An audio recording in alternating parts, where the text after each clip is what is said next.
കൊല്ലം ചടയമംഗലത്ത് കിണറ്റിലെ മോട്ടോർ മോഷ്ടിച്ച് വിൽപ്പന നടത്തിയ കേസിലെ പ്രതി ചടയമംഗലം പോലീസിന്റെ പിടിയിൽ. അഞ്ചൽ കോമളം സ്വദേശി ഷിജുവിനെയാണ് പോലീസ് പിടികൂടിയത്.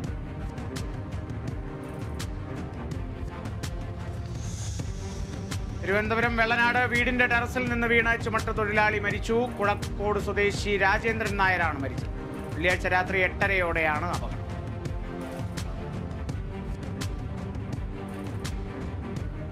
തിരുവനന്തപുരത്ത് ജില്ലാ പഞ്ചായത്തിന്റെ അനാസ്ഥയ്ക്കെതിരെ വാഴ നട്ട് പ്രതിഷേധം തൊട്ടുമുക്ക് ആനപ്പട്ടി റോഡ് ഗതാഗത യോഗ്യമാക്കാത്തതിനെ തുടർന്ന് DCC ജനറൽ സെക്രട്ടറി തൊട്ടുമുക്ക് അൻസാർ ഉദ്ഘാടനം ചെയ്തു.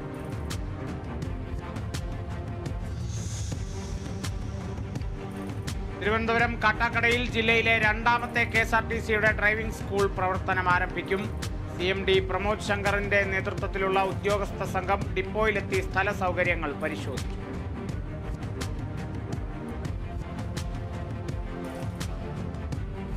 തിരുവനന്തപുരം കാട്ടാക്കട അഞ്ചുതെങ്ങിൽ കുടിവെള്ള വിതരണ പൈപ്പ് പൊട്ടി ശുദ്ധജലം പാഴാകുന്നതായി പരാതി. അധികൃതർ നടപടിയെടുക്കുന്നില്ലെന്ന് ആക്ഷേപം.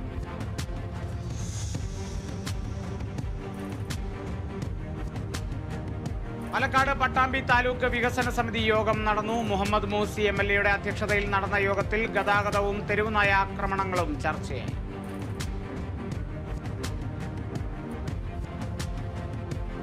ആലപ്പുഴ ഹരിപ്പാട് പൊത്തപ്പള്ളി KKKVM സ്കൂളിന്റെ 65ാമത് വാർഷികവും സാംസ്കാരിക സമ്മേളനവും ജില്ലാ panchayat standing committee chairman TS Thaha ഉദ്ഘാടനം ചെയ്തു. SLC+2 പരീക്ഷകളിൽ മികച്ച വിജയം നേടിയ വിദ്യാർത്ഥികളെ ചടങ്ങിൽ ആദരിച്ചു.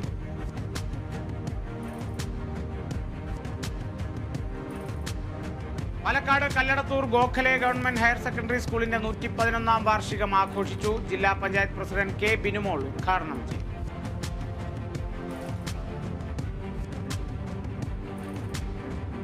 മലപ്പുറം പൊന്നാനിയിൽ പെണ്ണിടം വനിതാ സാംസ്കാരികോത്സവത്തിന് സമാപനമായി. പൊന്നാനി ബ്ലോക്ക് പഞ്ചായത്തിന്റെ നേതൃത്വത്തിലാണ് പരിപാടി സംഘടിപ്പിച്ചത്.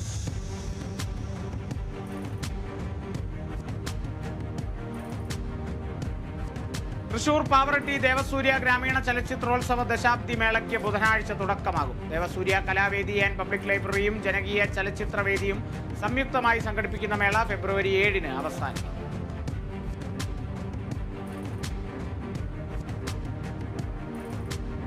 ആലപ്പുഴ ഇരമല്ലിക്കര ശ്രീ അയ്യപ്പ കോളേജിൽ അന്താരാഷ്ട്ര ചലച്ചിത്രമേള ഹുറയുടെ 4ാം പതിപ്പ് സംഘടിപ്പിക്കും.